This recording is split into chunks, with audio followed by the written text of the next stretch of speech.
Yes, I heard already, you know? we we we are here again on Head of the Grid podcast, right? We are here giving thanks for the ability to give thanks.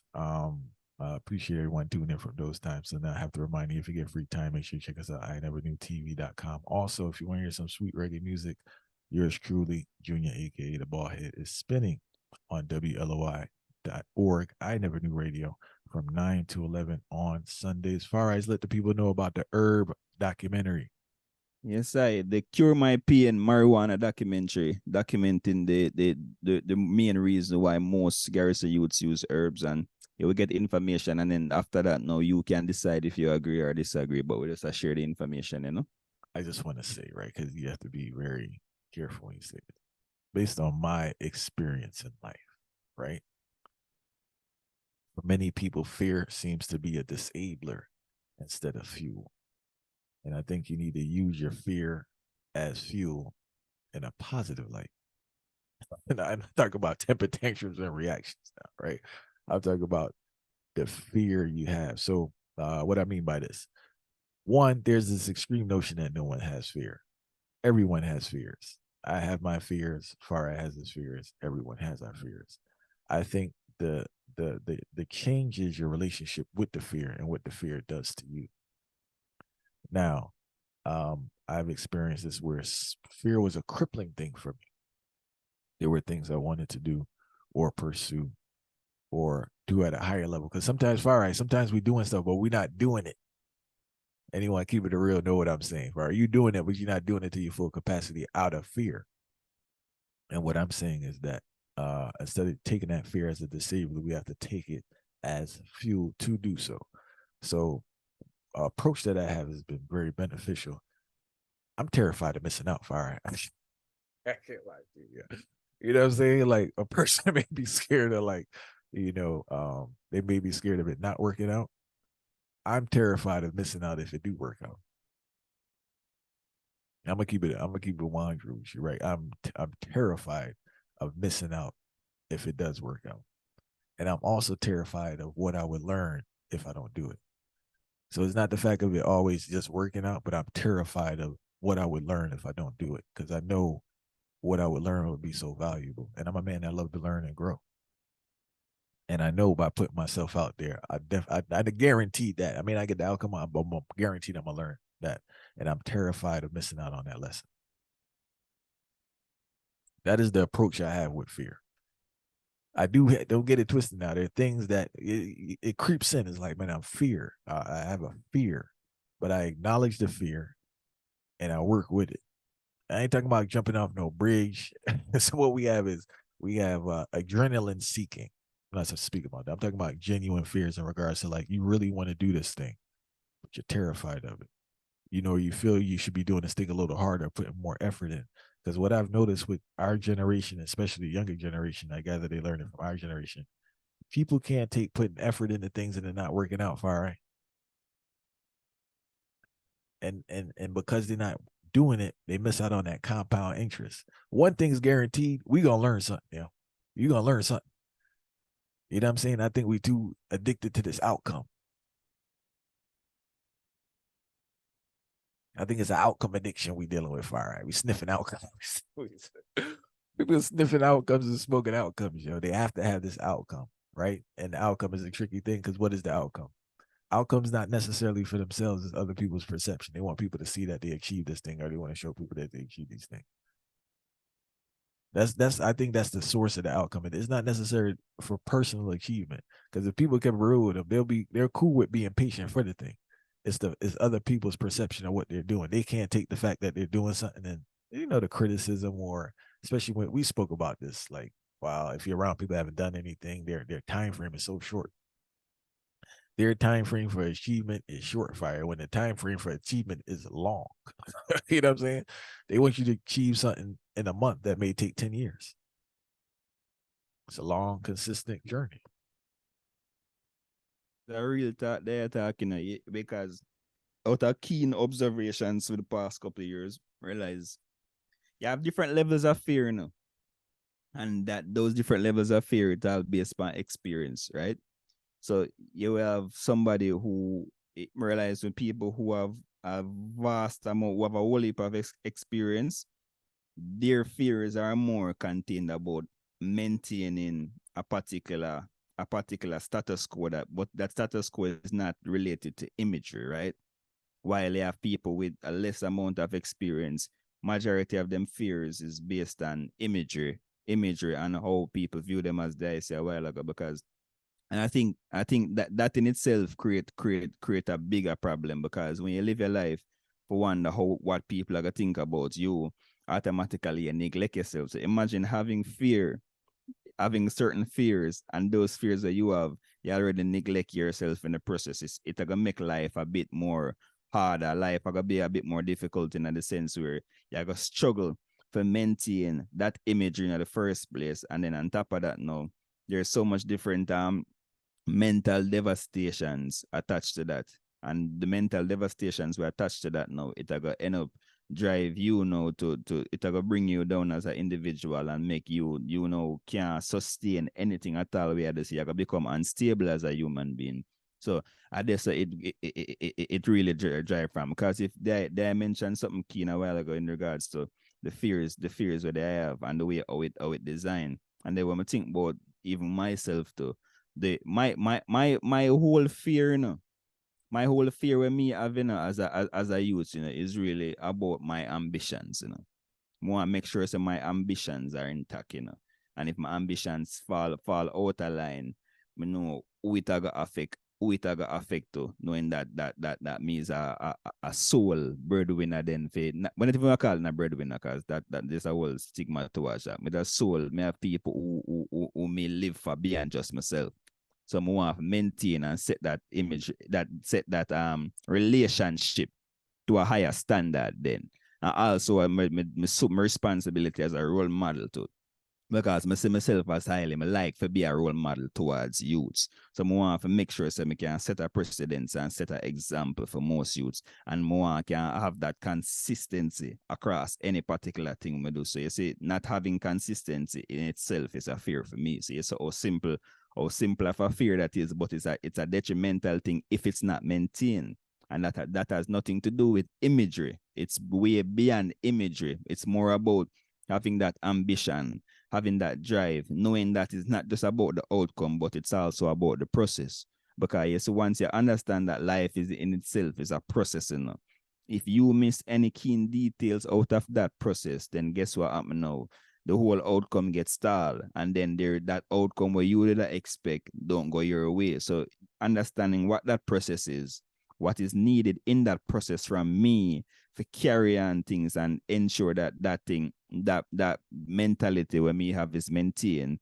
These are type of fears that me have. If me don't carry this out, then the outcome itself. That's when we reach towards the outcome. If I don't carry out this process in a proper manner and a consistent manner and have the right energy behind all of these process, that's when the outcome come into play now. So that outcome are the goalposts. So we talk about I go shift, and then we have a continuously a struggle and a struggle and a struggle. So that in itself now is a fear. You realize that it'll be a different fear from a person who is at a lower, who is more naive and don't have that experience.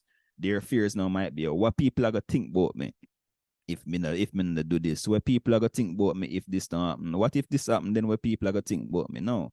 And you realize that in itself is just a draining thing, and for a lifetime, if that person don't get get the experience to know that life for them can't live for them life for just please people, then them are gonna realize that them are gonna continuously be drained, and the decisions them what them are gonna make, those decisions won't be sound and stable decisions that can even benefit them, their future, much less if them have a family. It definitely not going to benefit the family, because them don't live them life in a process mannerism, but as they say, them live them life in more of a outcome reality. No, that was a great point and brilliantly put together, Farai, because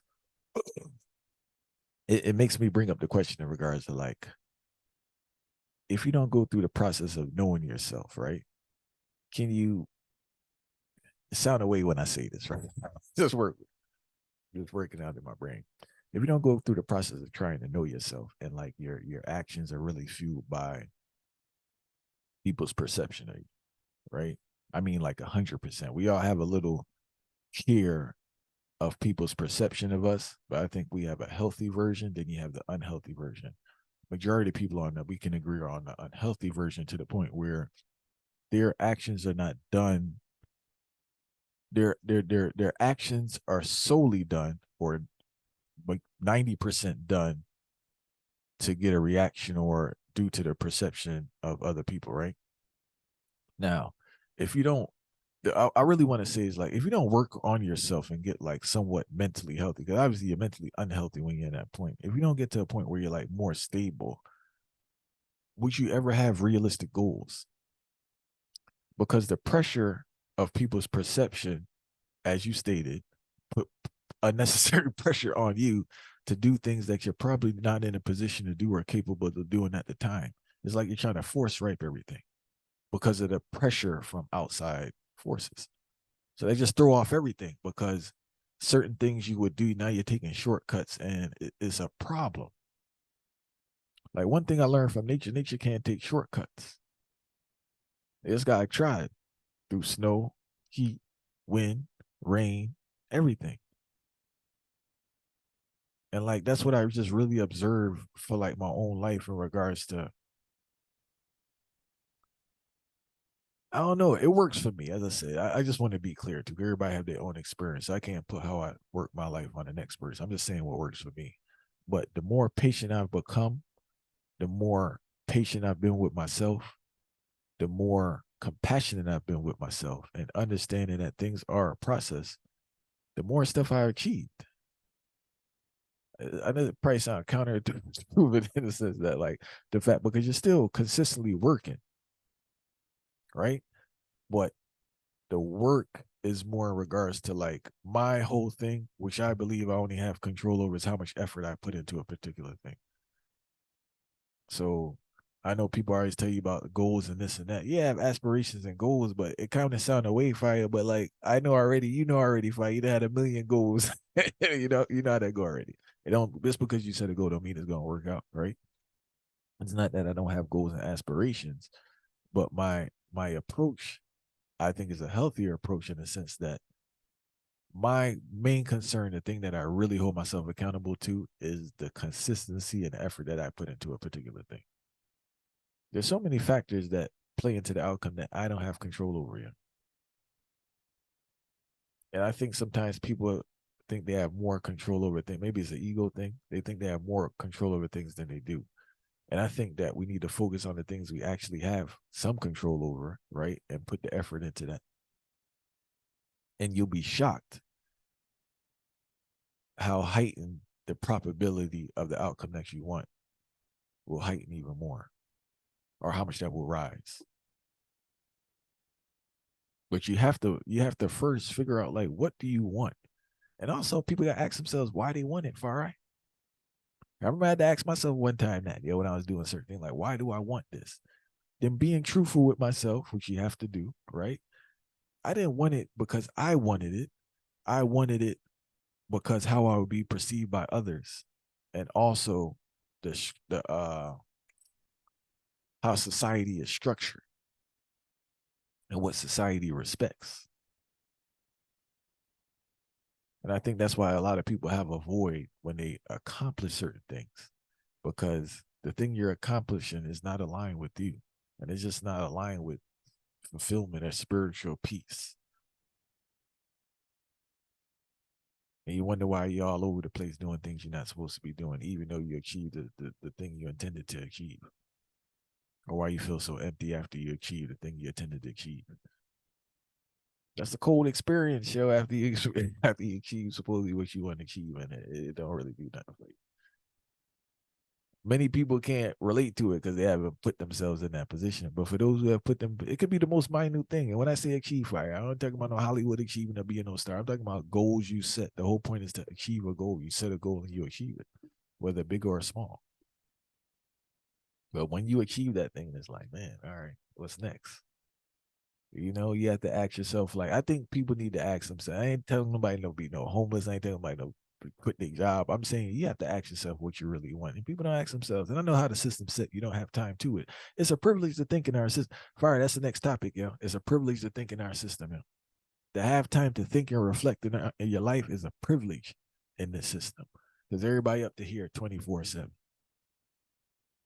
Whether it's just survival, family, their own issues going in their mind. So people don't have time to think. So if you're privileged enough to think, right, you have to ask yourself, like, man, what do I really like? That's the whole car vibe. One man trying to justify to me this car. I say, the man want to get all excited with me. I had to tone down the conversation because he got real defensive. But it's like, word, how are you just, first of all, yo, our minds are molded. We have to acknowledge our minds are molded to view what's cool and what's not cool, right? What's status and not status. You purchased a car for status purposes. You didn't purchase the car for the sake of a car. You're talking to me. You're not talking to the next person. You can't tell me that. If I could get you a car right now for $200 a month that do the same thing, why wouldn't you drive it? Because it don't have the status of that car. The perception that that car brings in our society for those who kind of on that vibe. So that's what I mean, making decisions to say, man, you know what? All right.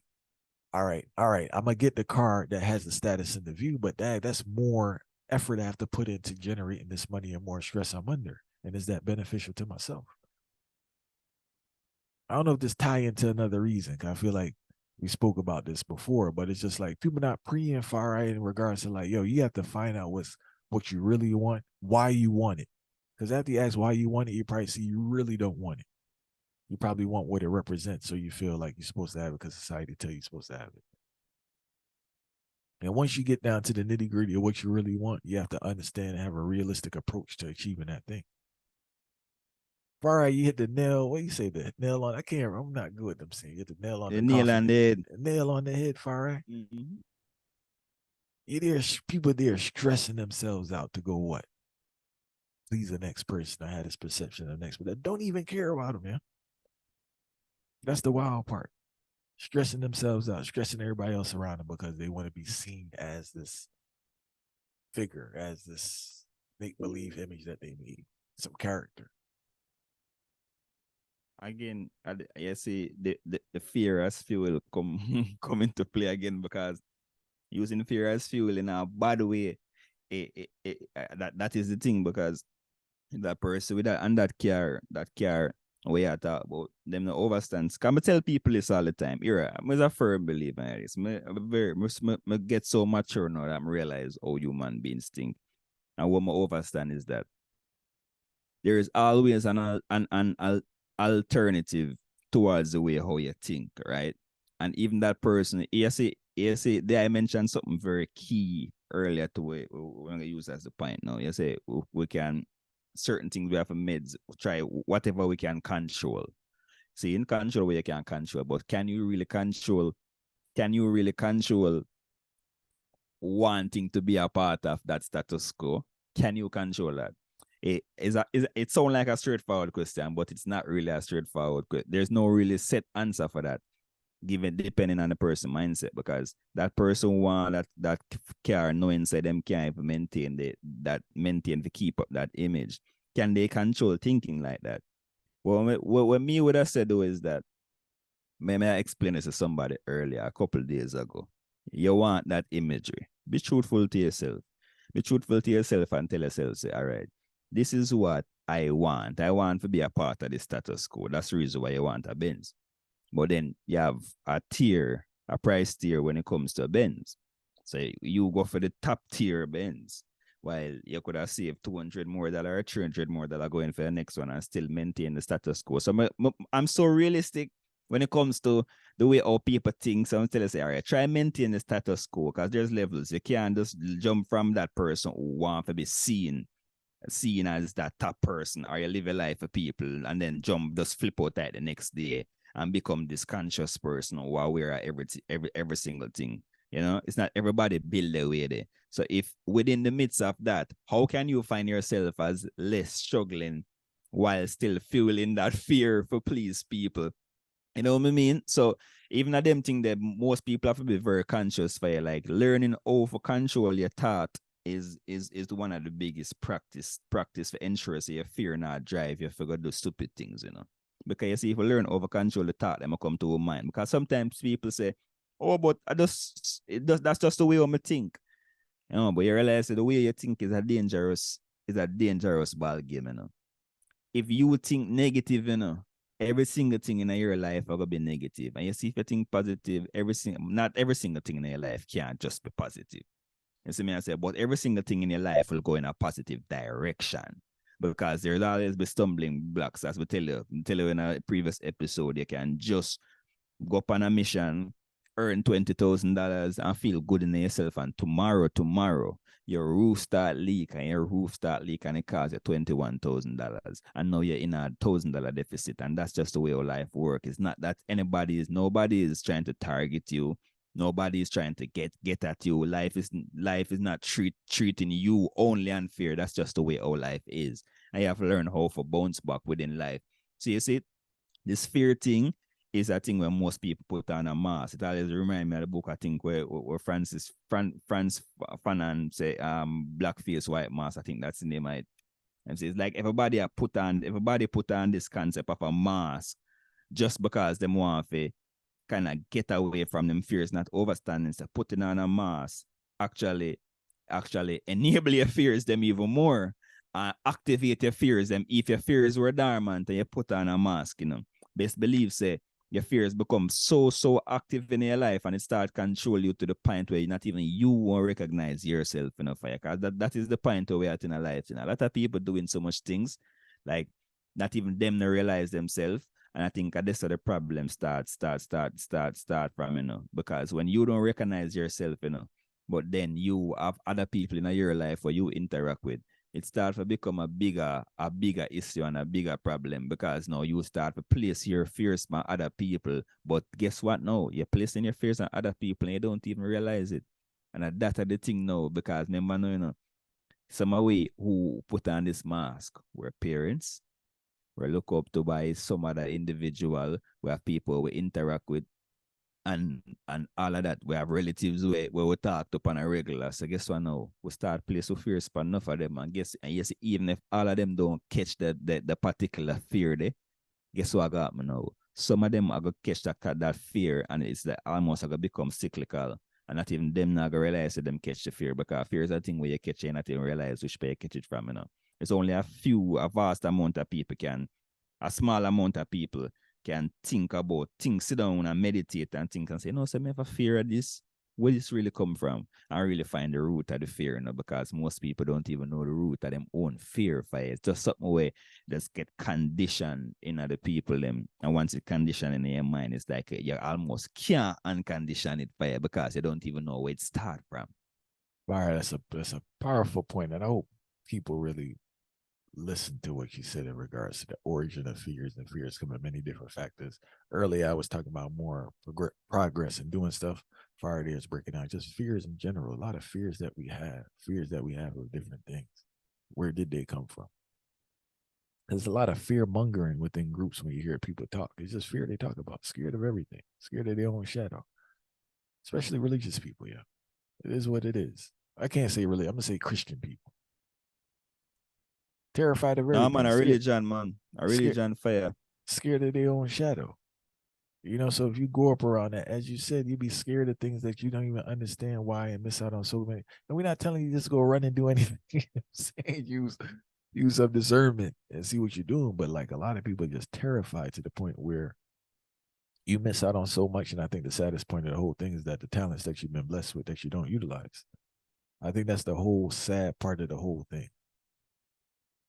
And you know, consumerism goes into that also, because a lot of people don't tap into their talents because they're too busy consuming. You can balance, you can make a living and tap into your talents. So you can work a 9 to 5 and tap into your talents to utilize your talents, utilize them, and that can be beneficial to others. And when I say tap into your talents, I don't mean you have to be no Grammy winning artist or no Oscar winning actor. Everything got to be extreme fire. You could be such a benefit and a blessing to others in your community by tapping into your talents.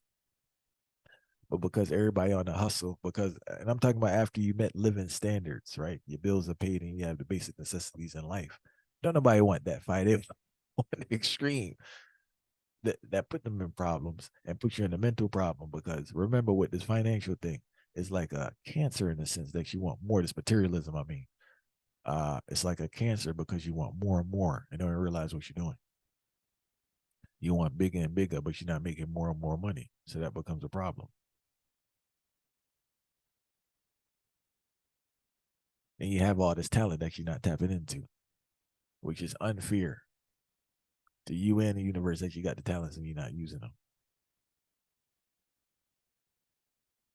And you'll be shocked. A lot of the mental and spiritual anguish you had, I'm not saying it all would be healed, but a lot of it would be settled and kind of toned down if you tapped into your talent. It's like inner turmoil. I'm not doing something. It's like something I'm not doing. Something is missing. And a lot of people can relate to that. And I think there's this idea like to tap into your talent, you got to quit your job and move off to the bush. You ain't got to do all that. Yeah. Work your job, do what you're doing. But some of your free time, you need to utilize all those things in your head that you should be doing. Just do them. You know, I hear a lot fire from the fear. It's always people, my perfect time people. People always waiting for this perfect time and everything to be aligned and they need this and this got to happen. Instead of just start. Just start. Like literally just start. And I want to be clear, the outcome doesn't have to be you being a millionaire or you being famous. Let's be clear. We are not talking that. We're talking about utilizing your talents. And for many people, utilizing their talent may just be a hobby, and that'd be the greatest thing. Some people need hobbies. Y'all don't have no outlet. It's just stress y'all deal with 24/7. So that's one of the other benefits of tapping into your talent, the fact that you would have a hobby to have some time for yourself and work your brain and do something that you actually love doing.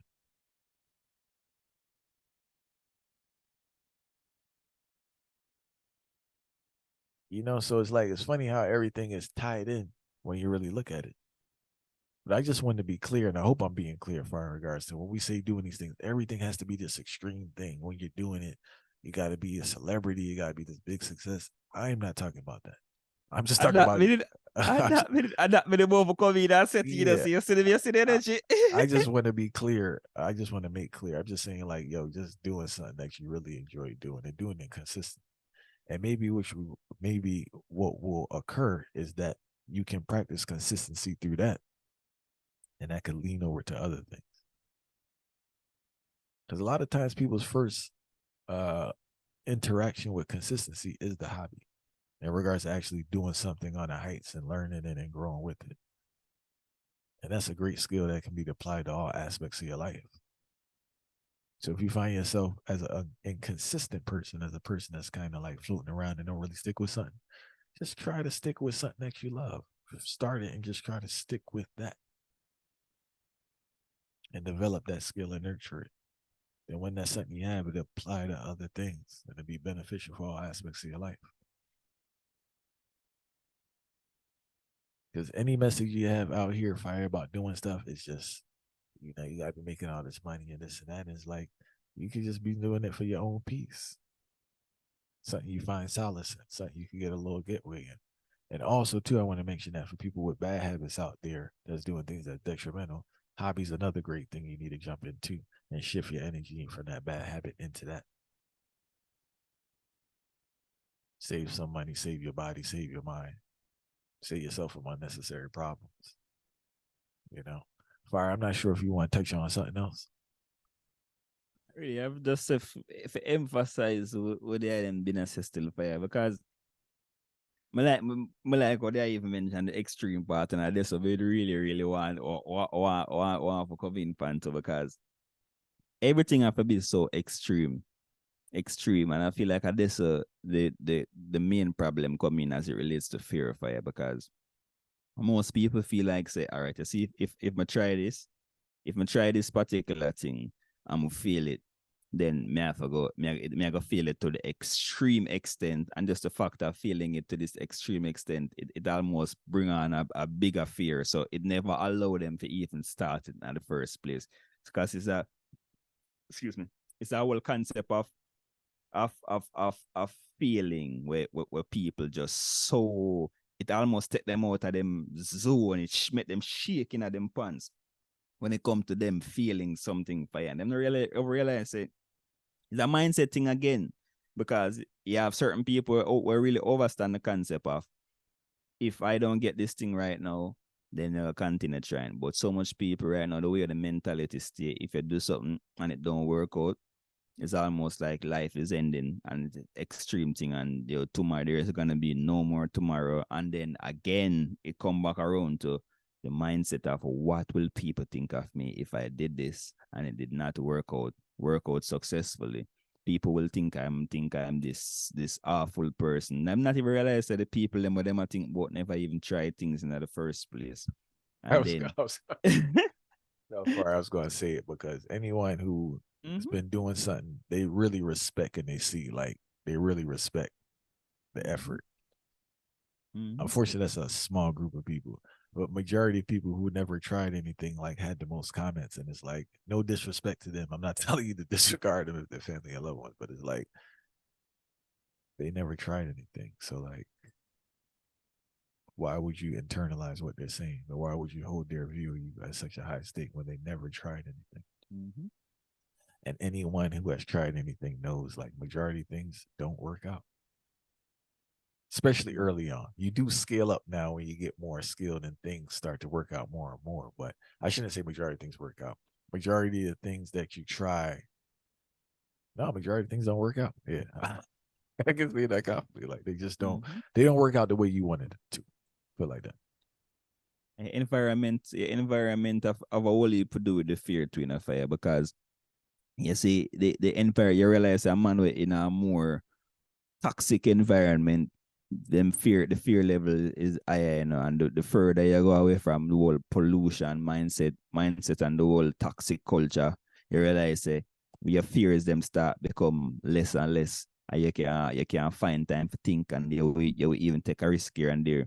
And after the next thing to fire, you have a whole heap of people. This risk thing is a thing where we need to really break down and analyze too, because everybody need to understand that life is a thing where it come with risk. Fire. Just walk out in the road. If you just walk out, open your door and walk outside, that is a risk, It no matter the probability, it's just that there will be a risk of danger. So it's not that the probability have to be higher or lower or whatever it is, but there's a risk. If you the faster you really overstand, say, everything in this life is a risk fire, then you realize you can take more risk and take more chance to try and make something happen. But it's just a mindset. I really feel like it's a mindset thing, and it's based on the experience.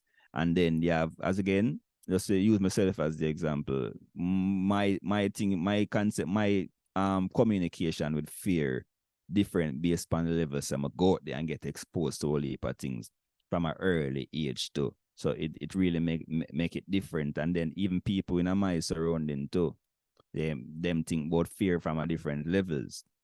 Yes, I mean, I say, and then we did see certain examples of people who did kind of make things happen.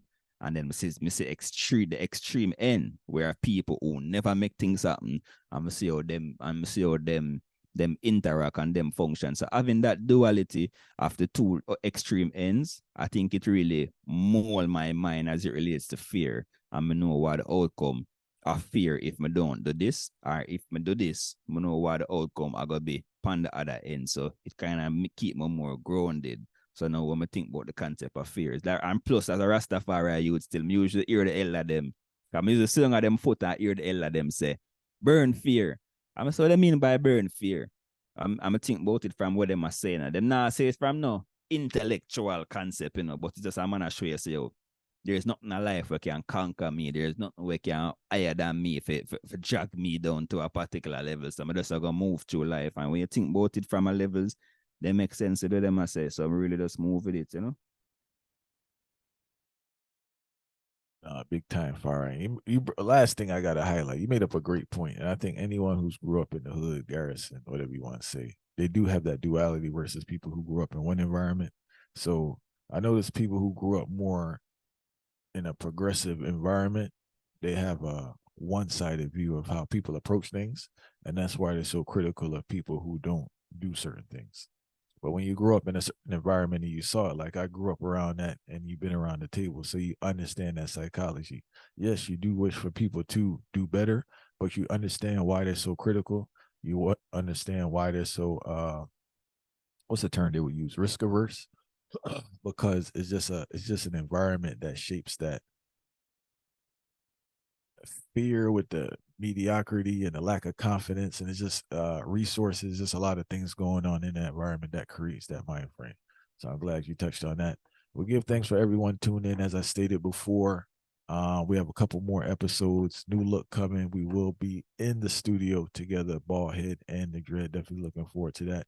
Give thanks for everybody been supporting the thing from those times. So now, if you want to hear some sweet reggae music, tune in. I Never Knew Radio, WLOI.org with yours truly, 9 to 11 a.m.